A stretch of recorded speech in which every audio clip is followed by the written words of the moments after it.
बिस्मिल्लाहिर्रहमानिर्रहीम। अस्सलाम वालेकुम। कैसे हैं आप सब लोग? उम्मीद है आप सब खैर खैरियत से होंगे। जहाँ तक मेरी आवाज़ जा रही है और जहाँ तक मेरी आवाज़ सुनी जा रही है, आप सब लोगों के लिए बहुत सारा प्यार, बहुत सारी दुआएं। मेरी दुआ है अल्लाह ताला से, अल्लाह ताला आप सब लोगों को अपने हिफ्ज़ व अमान में रखे, आमीन। और मैं हूँ आपके साथ फैमिली कुकिंग स्टाइल से। आज मैं आपके लिए लेके आई हूँ बहुत ही मज़ेदार आलू और चेरी का फ्रेश जूस। चेरी और आलू बुखारे का जूस मज़ेदार होने के साथ साथ ये आपको बहुत ज़्यादा हेल्दी बनाता है, आपको खूबसूरत बनाता है, नया ब्लड पैदा करता है, ब्लड को साफ करता है। आलू बुखारा और चेरी का जूस खून की कमी को पूरा करता है, जिगर को साफ करता है। आलू बुखारे और चेरी का जूस इस गर्मी में पीना आपके लिए बहुत ही ज़रूरी है। गर्मी का नूर और ताकत का खजाना, इसे बनाने के लिए मुकम्मल गाइड करूंगी। एक एक चीज़ इंशाल्लाह जी मैं आपको डिटेल से बताऊंगी। वीडियो को आपने अंत तक ज़रूर देखना है। मेरे तमाम सब्सक्राइबर जो मेरी वीडियो को लाइक करते हैं, उनके प्यार मोहब्बत का मैं अपने दिल से शुक्रिया अदा करूंगी। और जिन्होंने अभी तक मेरे चैनल को सब्सक्राइब नहीं किया तो प्लीज़ आप मेरे चैनल को भी सब्सक्राइब करें। ये आपकी तरफ से हमारे लिए इनाम होता है। इंशाल्लाह जी मैं आपके साथ इसी तरह से बहुत मज़े की रेसिपी शेयर करती रहूंगी। तो चलें जी, हम चलते हैं अपनी रेसिपी की तरफ।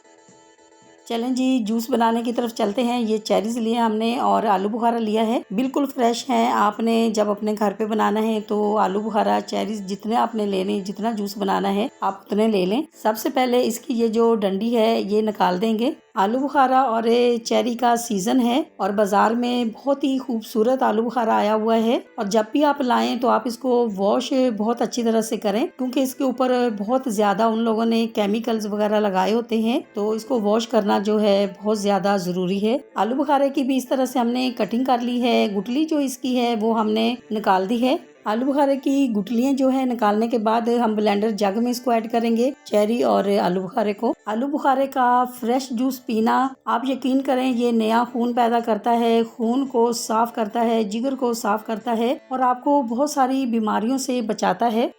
अब हम इसमें ऐड करेंगे 2 टेबलस्पून चीनी और हाफ टी स्पून हम इसमें काला नमक ऐड करेंगे। चीनी अगर आप इसमें नहीं भी ऐड करना चाहते तो आप हाफ टी स्पून काला नमक ऐड करें, इससे भी बहुत ही ज्यादा मजेदार बनेगा। 1 लीटर हम इसमें पानी ऐड करेंगे और आपके पास ऑप्शनल है, अगर आप चीनी और नमक दोनों ऐड करना नहीं चाहते हैं तो आप इसमें हनी भी ऐड कर सकते हैं।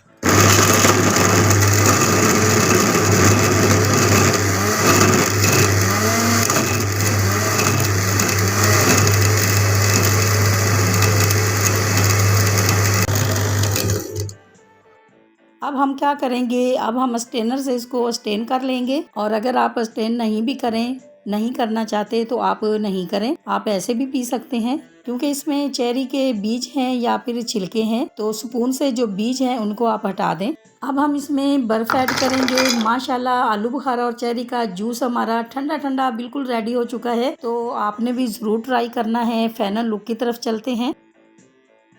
आपको अगर ये आलू बुखारा और चेरीज के जूस की रेसिपी अच्छी लगी है तो मेरी वीडियो को लाइक और मेरे चैनल को सब्सक्राइब करना नहीं भूलिएगा। दोस्तों और रिश्तेदारों के साथ भी शेयर किया करें। अपना बहुत ख्याल रखा करें, दुआओं में मुझे भी याद रखा करें। इंशाल्लाह जी अब आपसे मुलाकात होगी एक नई रेसिपी के साथ। जब तक के लिए मैं चाहती हूँ आपसे इजाजत। मेरी दुआ है अल्लाह ताला से आप सब लोगों के लिए, आप सब लोग जहाँ पर भी रहें हैप्पी रहें, हेल्दी रहें, खुश रहें। अल्लाह हाफिज।